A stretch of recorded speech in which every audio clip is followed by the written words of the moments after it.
Bismillahirrahmanirrahim. Alhamdulillahi Rabbil alamin. Wassalatu wassalamu ala Sayyidina Muhammad wa ala alihi wa ashabihi ajma'in. Rabbi shrah li sadri wa yassir li amri wahlul 'uqdatam min lisani yafqahu qawli. Allahumma la ilma lana illa ma 'allamtana innaka antal alimul hakim. Thumma ma ba'd. Assalamu alaykum wa rahmatullahi wa barakatuh. Hurmatli bolalar. Allah subhanahu wa ta'ala jamoatpен o'qigan qubta namozimizni bugungi 5 mezgil namozimizni qabul etgan bo'lsin. Алыстан жақыннан келген қадамдарымызды хасанат сауаптан жазған болсын. Осы отырысымызды берекелді, қайырлы, пайдалы мәжіліс отырысынан болды нәсіп етсін иншалла. Пайдалы білім алып, алған білімізге амал етімізді баршамызға нәсіп етсін иншалла. Құрметті бауырлар, еліміз тыныш, жұртымыз аман. Аллаға шүкір. Алла субхана ва тағаланы емін еркін ұлықтауға, осындай мүмкіншілік жасап берген Аллаға мақтаулар болсын. Адамзаттың асыл тажы пайғамбар алейхиссаламға салауаттар болсын. Мына қажетіндерге Алла разы болсын. Жамағаттың басын қосып, осы дінімізді бір және насихаттап қалсақ, бір-бірімізге имандасып қалсақ деп осында келген жағдайымыз бар. Құрметті бауырлар, енді осы біздің дініміз Аллаға шүкір, Алланың алдында қабыл болатын дін осы ислам діні. Инна дин индаллахил ислам.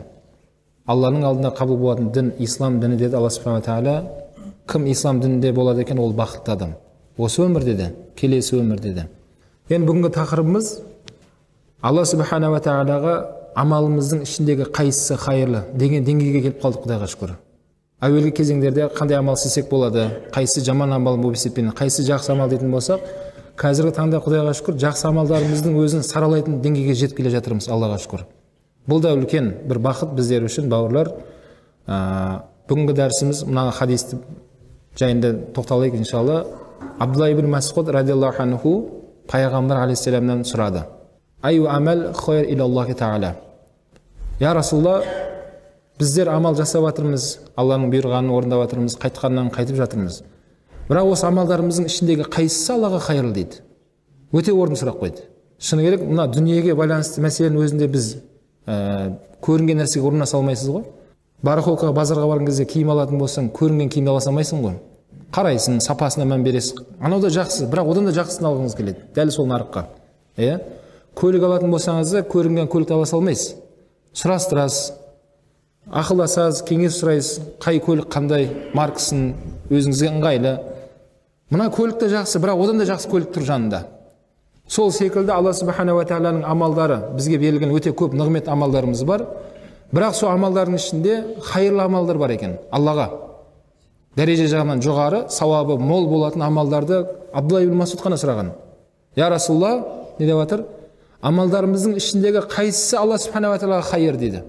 Бауырлар, Абдулла ибн Мас'уд радиаллаху анху біздің мынау Ханафи мазхабымыздағы бір тізбектің ұшы Абдулла ибн Мас'удқа барады.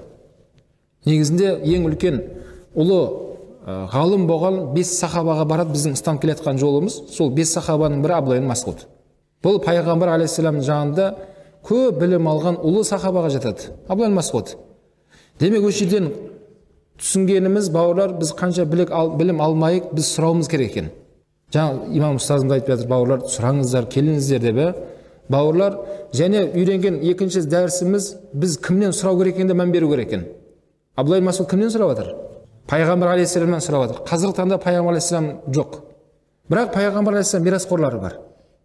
Мирасқорлары, Расулның ізбасарлары бар. Кімдер олар? Ол қазіргі таңда Қазақстан мұсылман діни басқармасының төрағасы бас муфтидан бастап, сол кісінің қарамағындағы бұйрықпен дінге қызмет қылып жатқан ұстаздар, имамдар. Алла қуат берсін сол азаматтарға. Бұлар пайғамбар алейхиссалам мирасқорлары, сол кісілер болып табылады. Демек осы хадисте мына Абдулла ибн Мас'уд өзі үлкен ғалым ол кісі. Ғалым болса да және сол амалдарды сұрау керек екен, іздену керек екенін бізге көрсетіп тұр.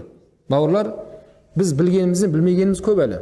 Өмір бойы білім ізденуіміз керек екен. Ахмад ибн Хамбал дұға қылады екен: Я Рахман, Я Рахим, мен өмір бойы осы білімге құштар қылшы деп дұға қылады екен. Өмір бойы ол кісі білім ізденіп өткен өмірден. Және сұрайтын жерді де білу керек екен. Ол пайғамбар алейхиссаламның жолында келе жатқан дұрыс жолдағы адамдардан сұрау керек екен. Адамдардан.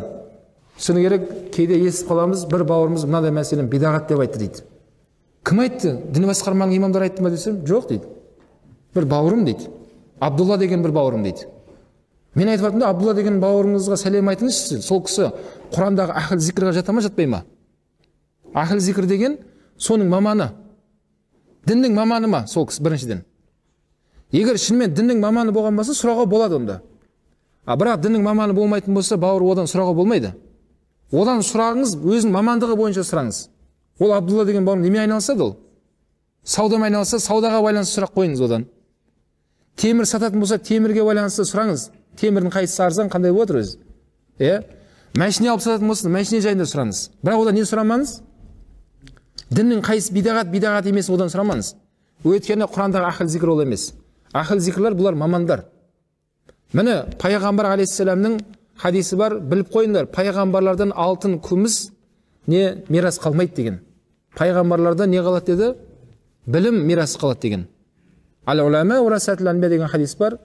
Білімді ұстаздар, имамдар бұл пайғамбарлардың мирасқорлары олар. Яғни пайғамбардың жолын жалғастырушы адамдар бұлар. Енді сұрағыңыз, сұрау керек екен. Бірінші сұрау керек, бауырлар.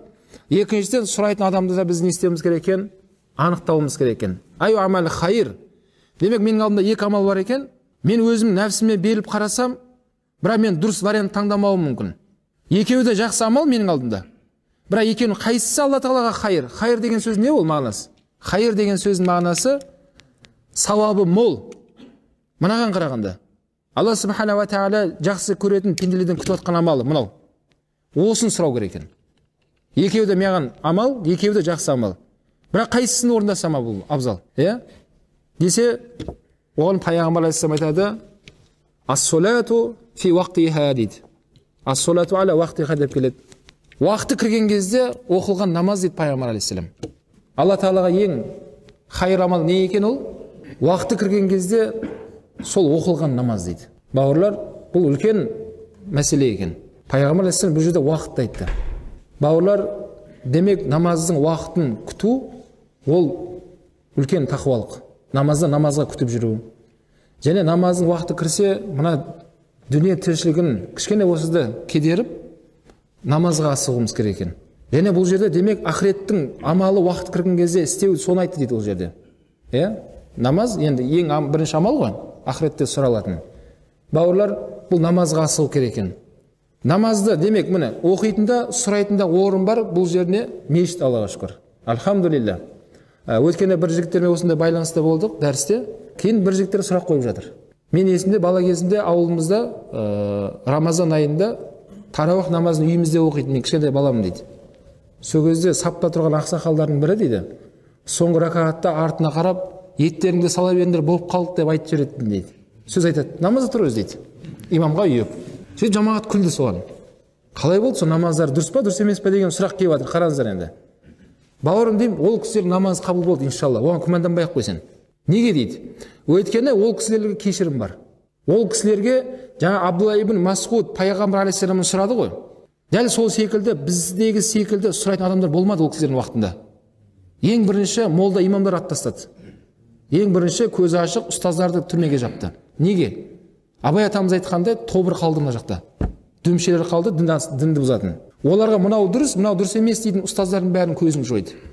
Сөйтіп таза тобыр қалып кетті. Сол адамдар әйтеуір шаман шарққа келгенше әйтеуір бір-біріне үйретті. Бұлай істесең дұрыс, екінші жоқ, бұлай дұрыс екен ғой деп, оларға не бар? Кешірім бар. Бірақ қазір күнімізге бұл мәселе өтпейді. Қазір біздің кезімізде дәл солай біреу істейтін болса, ол намаз дұрыс емес. Неге? Өйткені намаз оқитын жері бар біріншіден. Мешіт, екіншіден ұстаздар бар. Бұл Алла Субхана ва Тағала бауырлар үлкен нығметі. Дінімізде емін еркін құлшылық жасау бұл Алланың берген сыйы бауырлар. Міне осы намазға байланысты сұрақ болатын болса, имамнан сұраңыздар. Имамнан. Өйткені пайғамбар алейхиссаламнан Абдулла ибн Масғуд сұрады. Дәл сол секілді біздерде Абдулла ибн Масғуд секілді білімді болайық біріншіден. Ізденейік.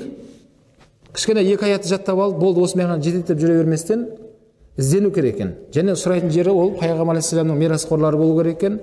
Және сол айтылғанға амал жасайық. Намаз уақыт келді ма, демек дүние тіршілігін тастап, кішкене болса шегеріп, ақыреттік амалды орындап тастау керек екен. Ақыреттік амал енді көп уақытыңыз алмайды ғой. Намаз оқып болғаннан кейін қайтадан дүние тіршілігіне өтеміз. Пайғамбар екінші бір хадисі бар. Нағыз шынайы мұсылман адам мына дүние деп ақыретін тастамайды, ақырет деп дүниесін тастамайды деген. Екеуі қатар келетін болса, ақыретті орындайды да артынша дүниесін жалғастырады дейді да хадисте. Бауырлар, демек Алла Тағалаға ең жақсы хайырлы амал бірінші не екен? намаз екен. Екіншісі биррул валидейн дейді. Сумма аю деді. Одан кейін қандай және амал деген еді? Ата-анаға қызмет жасау деді. Енді бауырлар, біріншісін орындағаннан кейін барып екіншісін сұрауымыз керек екен біздер. Кейде ішіне керек сұрақтар қойылады, бірақ амал істемесек сұрай беруге болмайды. Амалға асырайық.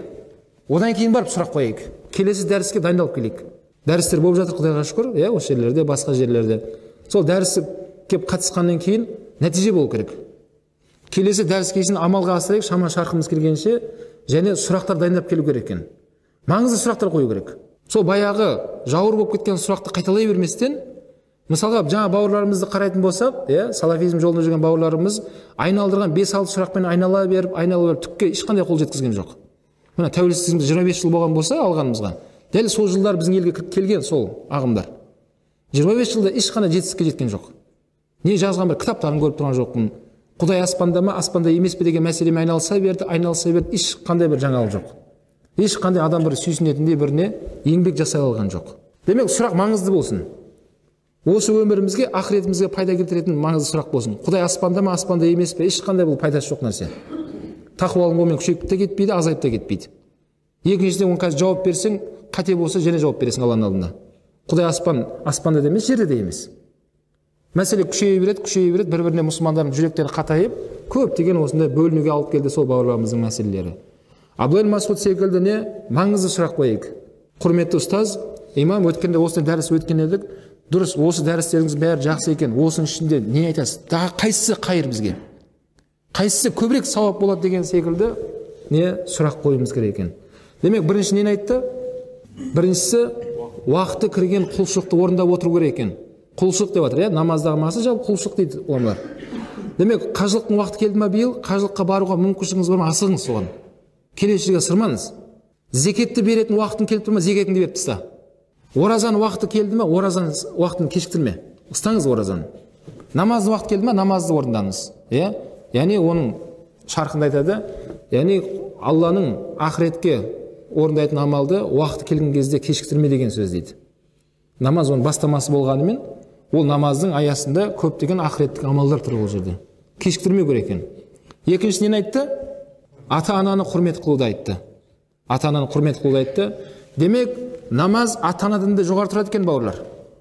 Намаздың дәрежесі ата-анадан да жоғары тұр. Өткен бірінші нені айтты? Намазды айтты, уақытында кірген құлшылықты айтып жатыр. Екіншіден, ата-анамызды құрмет қыламыз біз қашан дейді, егер намаз оқып жүрген адам болса екен. Мен намаз оқымай, бірақ ата-анамды құрмет қыламын деген ол жай болып қалады. Мен сен сияқты намаз оқымасам да, бірақ ата-анамның хаққысын беріп, биррул валидейн болатынымды ешкім айта алмайды. Ата-анасының ақысын беріп, шынымен шама шарқы келгенше олардың қызметін жасайтындар намаз қылған кісілер екен. Намаз оны ата-ананың қаншалықты қадірлі екендігін оған түсіндіріп қояды. Намаз екен сол. Намазын уақытымен оқып жүрген адамдар ғана әкені орнына қойып құрмет жасайды және анасын хаққысын беріп шамасы келгенше. Әрине бұл өмірде хаққыларын бере алмайды деген перзенттер шамасы келгенше бірақ қызметін жасайды екен. Сол кезде барып не Алланың алдындағы үлкен амалдардың бірі осы екен. Былай жететін болса, әке ата-анаңа қызмет етіп тұр. Дәл осы айда саған умраға бару тұр. Екеуі де жақсы амал. Ата-анаңа қызмет етсең де болады және билетіңді алып бір фирмамен келісіп умраға ұшып кетсең де болады. Умраға 10 күн барып демалып қайтайыншы деп. Жақсы амал бұл да. Бірақ бұл умраға барып қайту ата-анаңа қызмет еткенге жетпейді ешқашан. Пайғамбар айтып жатыр оны. Мына амалдардың ішіндегі ең қайырлысын сұрап жатыр Абдулла Масуд. Үшеуі айтқан. Қазір үшіншісіне тоқталамыз. Бірінші не деп айтты? Уақытылы оқыған намаз деді ме, бітті, оған еш нәрсе жетпейді енді. Қандай нәрсені жанына алып келіп салыстыра беріңіз. Намаз тұр, мына жағыңызда және бір басқа амал тұр. Көршіңе көмектесу тұр. Бауырыңа қол ұшын беру тұр. Та басқа амал тұр. Жоқ, істей беріңіз. Жақсы амал бұл да. Бірақ мынаған жетпейді. Намаз уақыты келсе, намаз оқымайды екенсің, намазын қаза қылып қойып, мына жақта жүргенің оның бәрі жай болып қалады. Өйткені былайша айтқан кезде мына жақта миллиардтаған сауаптар тұр, сен копейкамен айналысып жатсың. Тиын тебен мынаның бәрі. Соны сұрап алу керек, қайсысы тиын тебен, қайсысы маған миллиардтаған сауаптар алып келеді. Оны не істеуіміз керек екен? Оны сұрау керек екен. Мына Абдулла Жолдас деген ұстазымыз, Алла өмір ұзақ етсін, жақында ғана осы кеше жексенбіде Астанада сабақ болды ол кісіде. Алла разы болсын, ол кісі жаңағыдай жақсы амалдар ішінде Пайғамбар алейхиссалам бір жақсы бір хадисін жеткізіп беріп кетті. Кім соны айтатын болса дейді, 40 миллион сауап алады дейді. 40 миллион дейді. Ол кісі айтады, аузың ауыра ма, айта беріңдер дейді. Мен күнге 25 мәрте айтып 100 миллион сауап аламын дейді. Қарасаңыздар, керемет. Демек, ол амалды жақсы. Екінші бір амал тұр, бірақ жаңа Абдулай жолдастың айтып жатқан, ұстазымыз айтып жатқан, оның сауабы молын айтып жатыр ол кісі. Оны көрдіңіздер ме желілерде? Көрген болсаңыздар қайталамай ақ қойын. Көрмегендерге онда қайталау болсын. Сол жаңа дұғаны мен жеткізейін сіздерге онда. Ла илаха иллаллаху вахидан ахадан сомадан лам яттахизху сахибатан вала валадан валам якуллаху куффан ахад. Осы дұғаны айтатын болса, қанша сауап болады дейді? 10 мәрте айтқанға 40 миллион дейді. Демек 4 миллион, бір айтқаныңызға. 10 мәрте айтсаңыз не болады? 40 миллион. Демек соның алдында демек басқа да амалдар бар, мынау сауап көп болып тұр. Дәл сол секілді уақытындағы намаз оқығанмен еш нәрсені салыстыруға келмейді. Мынаның несі көп? Сауап көп. Екінші орында ата-анамызға қызмет ету тұр бауырлар. Кейде ата-анамыздың сөзін сырып қойып, досыңа кетіп қалатын шығарсың, ауылыңа кетіп қалатын шығарсың, мен қайырымдылықта жүрмін ғой деп ойлап қаласыз өзіңіз. Сауап амал ғой енді деп. Бірақ пайғамбар алейхиссалам не деп жатыр? Ата-ананың қызметін жасау ол үлкен сауап ол дейді. Алланың алдындағы қайырлы үлкен амалдардан болып есептелінеді екен. Ата-ананың несін жасау? Қызметін жасау. Бауырлар, ата-ананың қызметін жасау үлкен бақыт бұл. Ата-анамыздың қызметін жасау. Жаңа кісілер сұрап жатыр да менен, Алматыға қош келдіңіз, бір демалуға келдіңіз ба дейді. Жоқ, мен ата-анаммен күш алуға келдім деймін. Мен ата-анам, Құдайға шүкір, мен ол кісіден күш аламын Алматыға келіп. Телефон зарядкасы өліп қалады ғой. Сол секілді мен Астанадан зарядкам өліп келетін жаққа. Сөйтіп әке-шешемнен заряд алып аламын да мен қайттан кетемін. Демек біздің ата-аналарымыз ол біздің күш қуатымыз біздің. Алланың берген. Ал өмірден өтіп кеткендер болса, Алла рахматын алсын, перзенттері оларға осы нәрсені жалғастыру керек. Ата-анаға қызмет ету ол аяқталмайды. Ол кісі өмірден өтіп кетсе де. Оларға қалай жалғасады? Өмірден өтіп кеткен кісілер болса да, тірі болса да, олардың аттарынан кешірім сұрау керек бауырлар. Алладан истиғфарды үзбейік. Намаздан кейінгі дұға қабыл болатын сәт қой. Сол кезде ата-анамыздың атына кешірім сұрайық. Я Алла, ата-анамды кешір. Олар ертең жәннат фирдаус нәсіп ет. Пайғамбар алейхиссаламмен бірге болуды нәсіп ет деп ата-анамызға нені тоқтатпау керек екен? Истиғфарды тоқтатпау керек. Шыны керек, сол ата-аналарымыз біздердің өмірімізді Алладан сұрады. Өткенде бір кісі сұрап жатыр, әкем қайтыс болайын деп жатыр. Соған қандай дайындық жасауым керек, не істеу керек? Мен ойлап қалып, қайтыс болған екен деп ойлаппын. Ана сөзін қарасаң, қайтыс болған секілді айтып жатыр да мен. Кейін соңынан түсінгенім, әкеңіз тірі ме, қайтыс болған ба десем, тірі әлі дейді. Неге алдына дайындалып жатсыз десем, енді больницада жатыр, сондай нелеріңді көре беріңдер деп айтты ғой, соған қарап ертең бір десем болып қалса тағы тапырақтап, ары бері сасып қалмайын деп, соны алдын ала дайындалып жүрмін ғой деп кәдімгідей.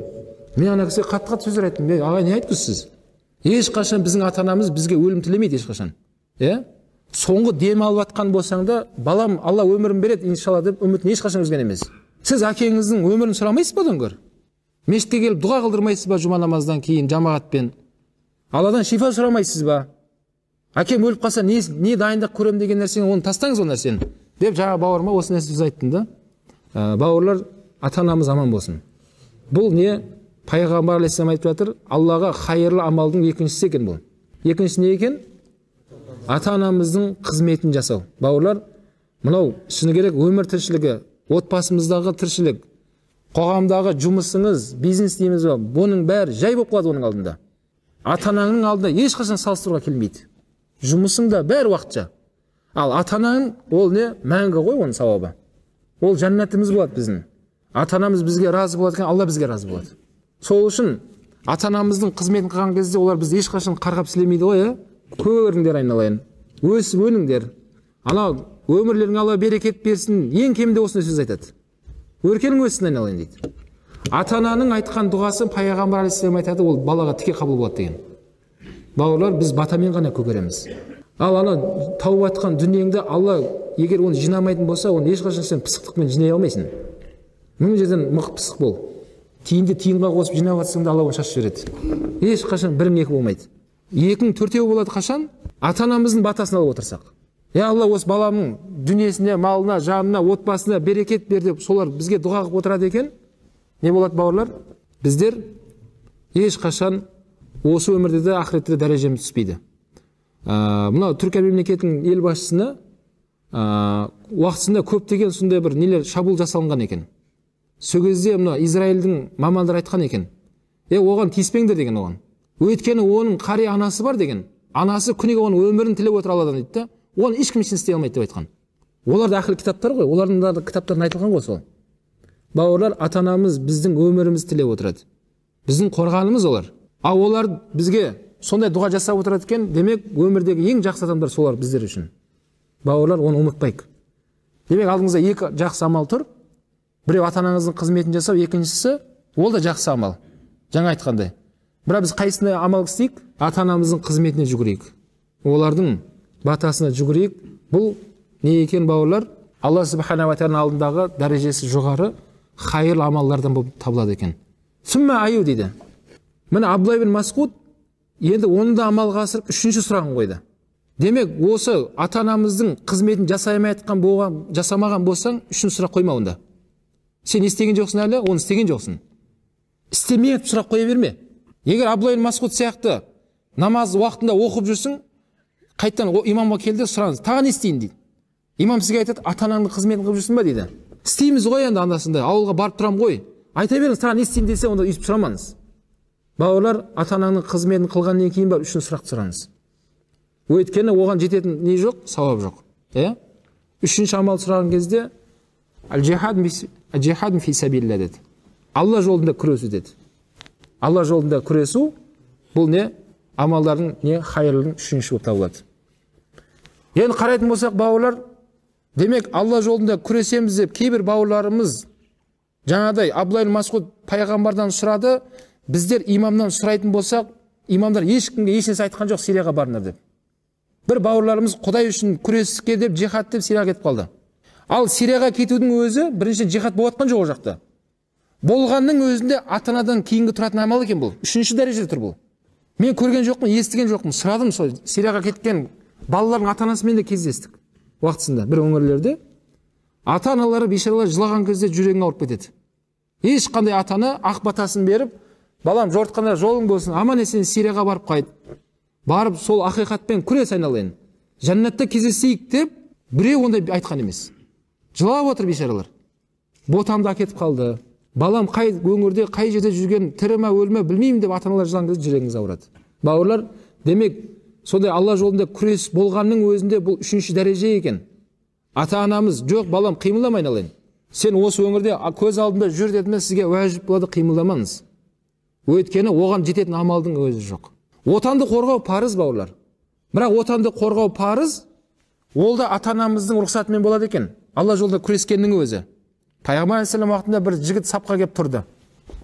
Пайғамбар алейхиссалам ол жігітті көрді де, ата-анаң тірі ме деді. Ата-анам тірі деді. Сен олардан рұқсат сұрадың ба деді. Сұрадым деді. Олар сені разы болып жіберді ме деді. Жоқ, разы болған жоқ деді. Сен кеткен кезде қандай халде қалды деді. Мен кеткен кезде олар етегі толып жылап қалды үйде деді. Бірақ мен кетіп қалдым дейді. Отанды қорғау, мен де ер азаматпын ғой, мен де үлесімді қосайын да деп кетіп қалдым деді. Пайғамбар алейхиссалам ашуланып кетті жаңа жігіттің жауабына. Бауырым, сенің Алла жолында күресің үйіңде тұр екен ғой деді. Ата-анаңды қалай жылатып кеткен болсаң, қайтадан үйіңе қайтта олар күлдіріп барып деді, қуанып деді. Саған рұқсат жоқ бұл жерде деді. Деп Пайғамбар алейхиссалам жаңағы тепсе темір үзетін сахаби жігітті үйіне қуып жіберді. Өйткені ол Алла жолында күресудің өзі үшінші дәрежеде тұр бұл. Енді қазір өзіміздің заманымызға оралайық, бауырлар. Біздің елімізде Құдай сақтасын ондай қолға қару болатындай заман жоқ, Құдай сақтасын. Алла ондайдан бетін аулақ қылсын.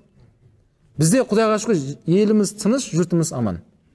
Біздің елімізде Алла жолында күресудің жолы қолға қару алғаннан да қауіпті күресетін жолдар бар. Ол адамның нәпсісімен күресуде. Пайғамбар соны айтты Омарға. Омар сұраған кезде жихадтың ең үлкені адам нәпсісімен күресу деді. Нәпсі деген әркім өзіміздің бойымызда бар. Демек, Алла үшін күресіп жатсыз ба? Жұмысқа тұрған екен, жұмысқа адал бол. Уақытында жұмысқа бар, жұмыстан уақытында қайт. Біреумен уәделестің ба, уәдені бұзбаңыз, сіз Алла жолында жүрсіз. Біреумен мәміле қылдыңыз ба, мәмілені бұзбаңыз, сіз Алла жолындасыз. Дәріске келіп, қайтып кетіп жатқан кезде барлығы оның бәрі Алла жолында. Кейде дәрісте созылып кететін шығар. Бірақ осы сәттің бәрі біз үшін хайыр болады. Осының бәрі не? Алла жолында. Амалдың дәреже 3-ші жолы осы. Алла жолында не істеу бұл? Бұл күресу. Білім алу деген демек надандықпен күресу бұл. Әр қайсымыз осы жерде келгендегі мақсатымыз білмегенімізді білсек екен. Алдын білген болсақ та жаңа қайталап есімізге алсақ екен деген мақсатпен келеміз бәріміз. Ешкімге ақыл айтып келген жеріміз жоқ. Және бір жерге барған кезімізде оны сынауға үшін бармаймыз. Ниетімізді туралап, "Я Алла, маған білім бер." Білімді беретін Алла. Ұстаз білім бермейді ешкімге. Кітап білім бермейді. Білімді кім береді? Алла Субхана тағала береді. Әркімнің ниет ықыласына байланысты. Демек, бауырлар, жаңағыдай Алла жолында күресу дегенде қолыңа қару алып біреудің қанын ағызу емес екен, бауырлар. Бұл надандықпен күресу. Надандықпен. Кейде мынандай сұрақтар қояды. Пара беруге бола ма дейді. Шариғат бойынша жоқ, болмайды деймін. Елдер беріп жатыр ғой дейді. Қазір осындай адамдардың арасында осындай бір-біріне сондай сылтау айтады. Көпшілік соны істеп жатыр ғой дейді. Мәдем істей берсін. Бауырлар, бір нәрсені жақсылап соны бәріміз соған амал жасайық. Қоғамды, дінді қоғамға қарап бұрмаланбайды. Қоғам дінге қарап тураланады. Дін бұл қағида, шариғаттың, Алланың шариғаты қияметке шейін түскен кітап бұл Құран. Пайғамбар алейхиссалам айтқан сөз қияметке шейін тұрады енді. Бұл Алланың заңы. Қоғам осы Алланың шариғатына қарап қана біз турланып отырамыз. Бірақ шариғатта неге қоғамға қарап істелінбейді, бұрылмайды, бұрмаланбайды. Көпшілік істеп жатыр, демек мен де солай істесем болады деген нәтижені шығара қалуға болмайды. Демек, ақиқатпен күресу бұл 3-ші дәрежеде екен. Амалдың, Алланың алдындағы хақ, сауап көп болатын амалдың 3-шісі не екен? Алла жолында күресу. Алла жолында күресіңіз. Қалай күресесіз? Білімсіз болсаң, біліммен күрес, білім алып ал. Жұмыс істеп жатқан болсаң, сол жұмысыңды қарқынды істеуге, соның ішіндегі дұрыс емес мәселенің бәрін жоюға күресіңіз. Балаңызға тәрбие берумен күресіңіз. Ата-анаңыздың қызметін жасаумен күресіңіз. Бауырлар, демек қоғамдағы болатқан сондай жат пиғылдардан күресу бұл Алла жолында деп есептелінеді. Фисабиллах деп атқан сол. Алла жолында жақсы амалдардың бәрінен тәуекел жасау керек. Демек тақырыбымыз қалай болды, бауырлар? Амалдар жасалып жатыр. Амалдардың ішінде енді қайсысының сауабы көп, қайсысынікі аз болып қалды деген мәселе көтерілді. Бұны Абдулла ибн Масғуд пайғамбардан сұрады. Пайғамбар алейхиссалам 3 нәрсемен жауап берді. Біріншіден айтты, уақытында кірген құлшылықты істеуді айтты пайғамбар алейхиссалам. Кешіктірмеңіз оны. Уақыты кірді ме? Демек асығу керек. Соны істеп қойғанымызша не істеу керек? Біздің жанымыз қиналады. Жүрегіңіз тыңдап қарасаңыз, намаз оқымасаңыз сізді мазалай береді. Ол сізге жақсылық ол нәрсе. Жүрегіңіз мазаламай айтқан болса, бауырлар, онда ол қорқынышты ол. Сіз өзіңізден қорқыңыз онда. Ол емделу керек, сіз аурусыз онда. Адам ауру жұқтырса жүре бермейсің ғой, ауру вирус жұқтырып алып, кетіп қалар өйстіп деп. Жоқ, ол вирус ол дамып сенің түбіңе жетеді. Бауырлар, демек жүрегіміз намазға асықпай айтқан болса, сен аурусың, сен сау адам емессің. Али радиаллаху анхудың сөзі бар. Ауру адам 3 күн егер дәрі-дәрмек ішпейтін болса, не болады дейді. Жанындағы адамдар өліп кетеді ғой адам дейді. Қажетті дәрі-дәрмек берілмейді бір адамға 3 күн бойы. Сұрап жатыр, берілмей жатыр. 3 күннен кейін не болып кетеді? Ол қайтыс болып кетеді дейді. Біліп қойыңдар, жүрек те сондай деді. 3 күн бойы жүрекке білім берілмесе, жүрекке даналық сөздермен естіп сусындатпайтын болсаң, жүрегіңде өліп қалады деді. Жүрек өлгеннен кейін сен намазға асықпайсың сен. Жүрегің өліп қалса, ата-ананы қызмет қылуды да білмейсің сен. Қалай қылуды да білмейсің. Кейде қызмет қуатқан міндет қылып жіберетіндер бар. Айта бермесең істеп жатырық қой дейді. Сен міндет қылма, сен ол істеуің міндет саған ол. Оны сен міндет қылма ата-анаңа. Сенің борышың перзенттік. Ақиқатпен күресіп жатырмын ғой деп міндет қылатындар бар. Демек ол сау адамдар емес екен, бауырлар. Жүрегіміз 3 күннен асса өледі екен. Егер ойға білім беріліп тұрмайтын болса, сусындап тұрмаса, және даналық сөздермен жүрегімізді қуаттандырып тұрмайтын болсақ. Кейде 10 минуттық бір жылататын уағыз айтыңызшы дейді. Мен айтамын, сен білім алып жүрсің ба деймін. Анасында тыңдаймын ғой дейді. Қазір 10 минут емес, саған 1 сағат айтса да сен жылай алмайсың деймін. Өйткені сен қай жерде жылауды да білмейсің деймін да. Жүрегіңде не жоқ? Білім жоқ сен. Егер сенде білім болса ғана сен қай жерде жылау керек екенін білесің. Құранның аяты айтылса, сен оны түсініп жылай бастайсың. Жүрегің езіледі. Расул алейхиссалам хадисін түсінген кезде сен жүрегің жылайды. Пайғамбарды сағынған есіңе түседі. Ал мына жақта еш нәрсе жоқ. Болмайтын нәрсемен толтырып алған болсаң, сен не істей алмайсың, жылай алмайсың. Оны жылату үшін жүректі біліммен жылату керек. Біліммен сіз сол күресіп, жүрегіңізді толтыратын болсаңыз ғана намазға асығатын болады екенсіз. Және екіншісі нені сұрады? Екіншісі ата-ананың қызмет қылуды айтты пайғамбар алейхиссалам. Амалдың ең үлкендері бауырлар бұл. Хайыр деп жатыр. Алла тағалаға хайыр. Ата-анамызға қызмет қыламыз, егер намазымызға мықты болып жүрген болсақ. Ата-анамызға сол кезде ғана біз, иншалла, көбірек көңіл бөлетін тақуа перзенттер боламыз, Құдай қаласа. Намазын оқып, ата-анасына қызмет қылып жүрген адамдар ғана ақиқатта тұра алады екен. Ол адам шынымен ақиқат емес нәрсені көре алады. Көп адамдар көре алмай жатқан нәрсені бір адам ғана көріп тұрады мына жақтан. Бауырлар, мына жерде қарайық та мына мәселені. Мына имам шырылдап жатыр мына жерде отырып алып. Бұл мәселе бәрімізге ортақ мәселе ғой негізінде. Деп адамдар өздері түсіне бастайды. Қоғамда немен күресу керек екенін біле бастайды. Мына мешіттегі имамдарға Алла күш қуат берсін, надандықпен күресіп жатыр.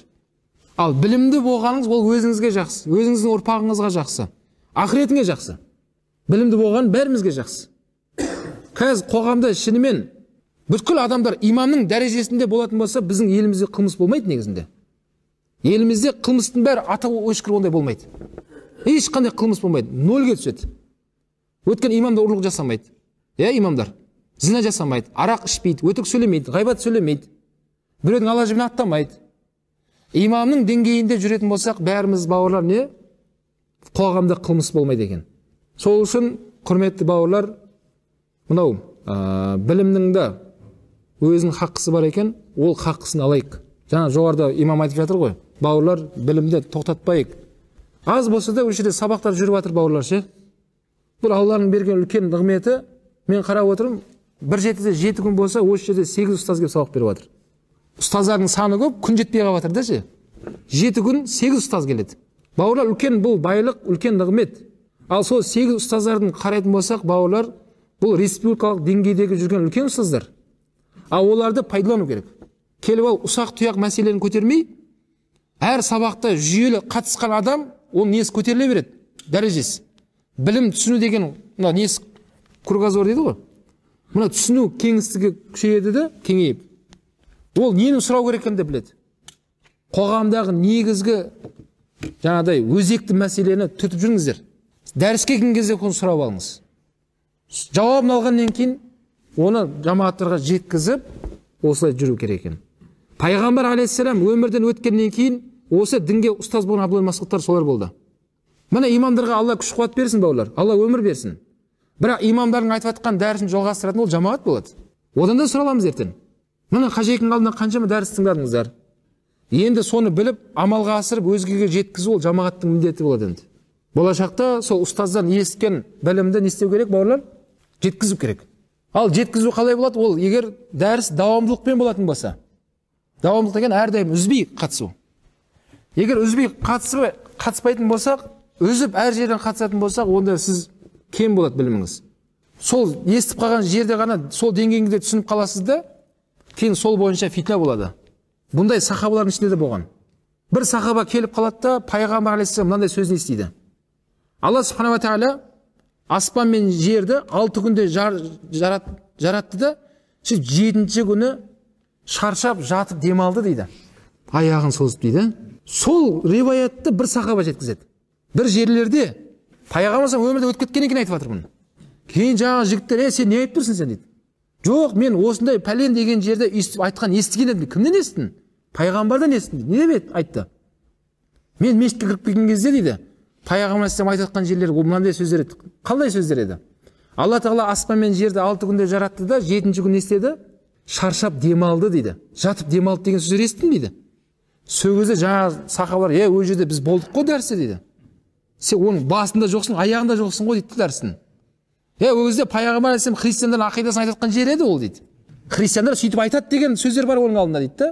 Яғни христиандардың ақидасы бойынша олар дейді, Алла тағаланы не шаршатады деп қояды. 6 күнде аспан мен жерді жаратты да, 7-ші күні воскресенье ол демалды деп айтады олар деп. Деп айтқан жеріне кіріп келген ғой жаңа адам. Ойбай, оны қайдан білейін деп жаңа кісі кешірім сұрап, фитнаны басты да сол жерде кісілер. Міне, дәрісті басында қатыспаған, соңында қатыспаған кесіріне болып жатыр. Сол үшін басынан бастап бір кітап басталды ма жібермеге тырысыңыз. Кәдімгі жазып, түртіп жүру керек оны. Өткен дәрісте мынандай мәселе айтылған еді. Бүгін мынаған қорытынды болды. Және үйде осы келесі дәріске шейін соның ішіндегі мәселені түртіп мәселе қарап келу керек. Қоғамдағы болып жатқан мәселемен ұштастырып келу керек. Дұрыс қой, мына кітап жазған кезде мынандай кезең болған еді. Бірақ қазір біз 21 ғасырда мынандай мәселелер қазір пайда болып жатыр. Мына екеуін қалай ұштастырамыз деген секілді осындай сұрақтармен ұстаздың алдына келу керек. Негізінде ұстаздарды ұстаз қылатын шәкірттер негізінде. Қазір шыны керек көп жерде демалып жүреді ұстаздар. Рахат, көп ізденбейді. Өйткені мына жақтан келіп жатқан сұрақтар не? Сұяқ-тұяқ сұрақтар. Кейде жамағаттан сұрақ қойған кезде өзіне қайтадан жауап. Сен қалай ойлайсың деймін. Енді жауап болсын. Біліп тұр екенсің өзің. Неғып сұрап деймін. Сұяқ-тұяқ мәселелер. Бауырлар, шыны керек дәріске қатысып жүргеннен кейін дәрежеміз көтерілсін. Сол мәселені түсініп жүрейік. Сол кезде ғана Алла Субханала Тағала бізге елімізді, жерімізді дінді көркейтеді. Дін көркейді деген сөз, Абай атамыз айтқандай біз қалыпты адамға түсеміз. Адам болып жаратылғыз, мен қалай надан болайын дейді ғой Абай атамыз. Надан боламыз қашан? Егер білім алмайтын болсақ. Бауырлар, білім алу үлкен байлық бұл. Білім алу. Али Радаханқудың сөзі бар. Бауырлар, білім алыңыздар дейді. Білім көтеріліп кетпей тұр, білім алыңыздар. Алла Субханала Тағала білімді сізден алып қоймайды дейді. Орталарыңыздан білімді имамдардың, ұстаздардың кетуімен білім кетеді дейді. Сол білімді дейді, қараңыздаршы дейді. Али Радаханқудың сөзі, білім алсаңыз дейді, білім сізді қорғап жүреді дейді. Ал дүние алатын болсаң, дүниені сен қорғап жүресің. Білім сізді қорғайды, сіз кімді қорғайсыз? Дүниені қорғайсың. Білім сізге ертең Алланың алдында сізге көмекші болады дейді. Былайша кезде сіздің адвокатыңыз болады. Білім. Хаким вал мал махкум алейх дейді. Ал білім, дүниеге ертең сен жауап бересің. Дүние еш қандай болмағандай сөрде тұра береді. Ал жауап береді дейді. Сізге көмектеспейді дүние. Ақыретте сізбен соттасуы мүмкін. Сен жауап береді. Дүниені қайдан алдың, қайдан таптың. Білімді жұмсаған сайын ол көбейеді дейді. Дүниені жұмсаған сайын істейді, ол азаяды дейді. Білім алыңыздар дейді. Мынау Сиратыл көпірден өтейін деп тұрған кезде дейді. Сөрде періштелер мына білімді адамдарды жамағаттар ұсынады екен. Ұстаз, өтіңіздер сіздер бірінші. Сіздерден кейін біз өтеміз ғой дейді екен да Сираттан. Сол кезде періштелер, жоқ, тұра тұрыңыздар, бірінші ұстаздар тұра тұрыңыздар, жамағат өтіңдер деп айтады екен. Жамағат өтіп кетіңіздер сіздер, сол істеген жақсы амалдарыңыздың шарапатымен Алланың уәде еткен жәннетіне кіре беріңдер деп айтады екен. Бірақ ұстаздар сіздер тұра тұрыңыздар деп айтады дейді білімді адамдарға. Білімді адамдар күтіп тұрады екен, сол жамағат өтіп кетеді екен бірінен кейін бірі. Кейін ұстаздардың кезегі келген кезде періштелер айтады екен, сіздерге Алла Субханала Тағала сол білімдеріңіздің құрметіне сіздерге осындай мүмкіншілік берілді деп айтады дейді. Қандай мүмкіншілік десе, қалаған адамдарды шафағат етесіздер осы жерде. Қалаған адамдарды өздеріңізбен бірге сираттан алып өтіңдер деп айтады екен. Сол кезде сен кеттік дейді екен да ұстаздар. Сабақ келіп жүрген балалар ғой бәрі. Ал бір келмеген ешкім танымайды ғой. Енді сен кімсің дейді ғой, түрің таныс қой сенің деп. Бауырлар, ол жердегі ұстаздар дейді, пайғамбарлардың орнына шафағатшы жағдайға түсіп қалады екен. Пайғамбар ғана шафағат қылады ғой. Бірақ мына білімнің құрметімен не болады дейді? Ұстаздарда, білімді адамдарға да Алла Субханала Тағала осындай қасиет береді екен. Ал ешкім білім болып тумайды дейді Али Радаханқу. Білімді үйренумен болады. Білімді үйренумен болады. Өйткені пайғамбар алейхиссалам айтты емес па дейді. Төртеудің бірі болыңдар, бесіншісі болмаңдар деп.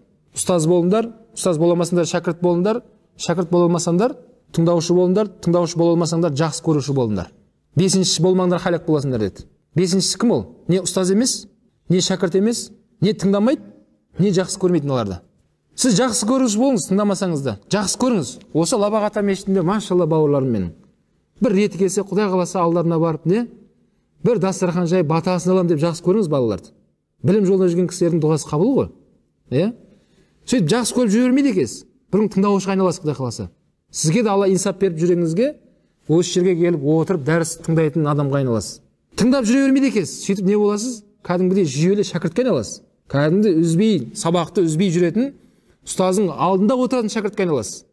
Өйткені Абу Ханифа рахмаһуллахтың Хаммад ұстаздың алдында үздік шәкірт болудың бірі, ол кісі сабақ жібермейді екен. Қалған шәкірттері бір келі, бір келмей сондай болады екен. Ұстазы мәселе сұраған кезде Абу Ханифа ғана артында отырып жауап бере береді екен. Сол кезде айтқан екен, екінші мәрте менің алдымда тек қана Абу Ханифа отырсын деп айтқан ол кісі. Қалғандар кетіңдер жаққа. Жоламаңдар мен алдыма деп ұстаз ашуланады екен. Кейін Хаммад ұстазы қайтыс болған кезде орнына Абу Ханифа отырғызып кетті ол кісі. Жалғасып кетті. Демек Абу Ханифаның көп плюсы бар, бір плюсы дәріс жібермегендіктен болды ол кісінің дейді. Сондай ұстаздың ықыласына бөлініп кетті дейді. Шынымен сондай шәкіртке айналайық, ұстаздар біз іздеп отырсын. Ана кім көрінбейді, ана бауырым қайда мен деп. Соған бару керек біздерге. Бір келмесең, түріңді де ешкім танымайды, атыңды ешкім танымайды ғой сен. Демек, шәкірт болып жүре бермейді екенсіз, бүгін кім боласың енді? Ұстаз боласың иншалла. Ұстаз болғаннан кейін анау иншалла сиратул көпірдің алдында тұрып алып, шафағат қылсақ керемет қой, ағайын туыстарымызға шафағат қылсақ, жамағатымызға біз ұмытып кетпеңіздер, мына кісілермен кездесіп тұрушы едік, сіз де жүрсеңізші деп шафағат етейік бауырлар бір-бірімізге иншалла. Құрметті бауырлар, демек пайғамбар алейхиссаламнан Абдулла ибн Масғуд осындай 3 мәселені біздерге жеткізіп берді. Алла радиаллаху анху. Алла рахматын алсын сол кісіні. Біздің атымыздан өте маңызды сұрақ қойды. Бір риуаятта бауырым сен өте маңызды сұрақ қойдың деп айтты дейді. Шынымен көп адамдар сұрай бермейтін нәрсені сұрадың сен деді. Шынымен амалдың ішінде қайсысы хайырлы өзі? Деп сұраудың өзі көрінген адамға ойына келе бермейтін мәселе екен. Бірақ соны кім сұрады? Абдулла ибн Масғуд сұрады. Міне біздің Абу Ханифа мазхабымыздың негізін қалаушы сол кісі. Субханака астағфирука ва атубу илейк. Я рахман рахим, я субханалла карим. Аллахумма салли аля саййидина Мухаммад. Осы Ораз Қажекеңнің жамағатына берекет бергейсін. Мына білім іздеп жүрген шәкірттеріне Алла тағала пайдалы білім бергейсін. Осы білімдерімен я рахман рахим елімізге, дінімізге, халқымызға қызмет ететін тақуа, сүйікті құлдарына бол нәсіп еткейсін. Я рахман рахим елімізді, халқымызды амандық қылғайсың. Біздерді және біздердің ұрпақтарымызды өзің сиратул мұстақим тура жолыңмен жүретін сүйікті құлдарына бол нәсіп еткейсің. Я рахман рахим қасиетті мәуліт айындағы айтқан дұға тілектеріміз қабыл болып, келесі жылы қасиетті мәуліт айына барша ұстаздарымызбен, ата-аналарымызбен, ағайын туыстарымызбен, жамағатымызбен ел болып, халық болып, баршамыз амандықпен қауышуды нәсіп еткейсің. Аллахумма раббана атина фид дуnya хасана ва фил ахирати хасана ва қина азабан нар. Ва саллаллаху тағала хайра халқихи Мухаммад би рахматика я архамар рахимин. Allah razı olsun.